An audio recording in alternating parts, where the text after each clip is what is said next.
The plasma membrane regulates the passage of molecules into and out of the cell.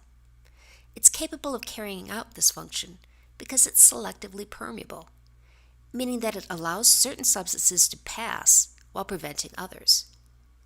Basically, substances enter the cell in one of three ways: passive transport, active transport, or bulk transport. Let's look at each of these in turn. Passive transport is the movement of substances into or out of a cell without the expenditure of energy by the cell. One form of passive transport is diffusion. During diffusion, molecules move across a membrane from an area of high concentration to an area of low concentration. The molecules are therefore said to be moving down a concentration gradient. This continues until equilibrium is reached and the molecules are distributed equally. Another form of passive transport is facilitated diffusion. Facilitated diffusion occurs when an ion or molecule diffuses across a membrane faster than expected, either by way of a specific channel protein or with the assistance of carrier proteins that change shape as they pass through. The diffusion of water across a membrane, or osmosis, is another example of passive transport. In many cases, specialized proteins called aquaporins allow for the more rapid transport of water molecules. The second type of transport, active transport, requires the input of energy in the form of ATP. The proteins that conduct this form of transport are often called pumps because they force molecules, or ions, to move from an area of low concentration to an area of high concentration. This is commonly referred to as up or against the concentration gradient. One of the more common examples is the sodium-potassium pump, which moves sodium ions back out of the cell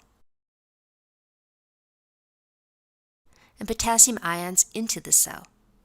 Notice that the sodium-potassium pump undergoes a change in shape that allows it to combine alternately with sodium ions and potassium ions.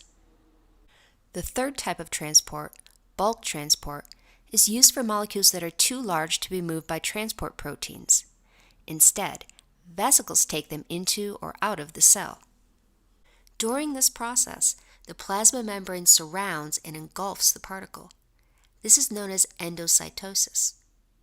Cells use three basic types of endocytosis, depending on the size and nature of the material to be digested: phagocytosis, pinocytosis, and receptor-mediated endocytosis. If the material taken in is large, such as bacteria or a food particle, the process is called phagocytosis. Pinocytosis occurs when vesicles form around a liquid or very small particles. During receptor-mediated endocytosis, molecules bind to specific receptor proteins embedded in a coated pit within the plasma membrane. When enough molecules accumulate in the coated pit, the pit deepens, seals, and is incorporated into the cell as a vesicle. Exocytosis is the opposite of endocytosis. During exocytosis, membrane-bound vesicles move to the surface of the plasma membrane, fuse with the membrane, and then release their contents to the outside of the cell. To recap, there are three main types of cell transport: passive transport, active transport, and bulk transport.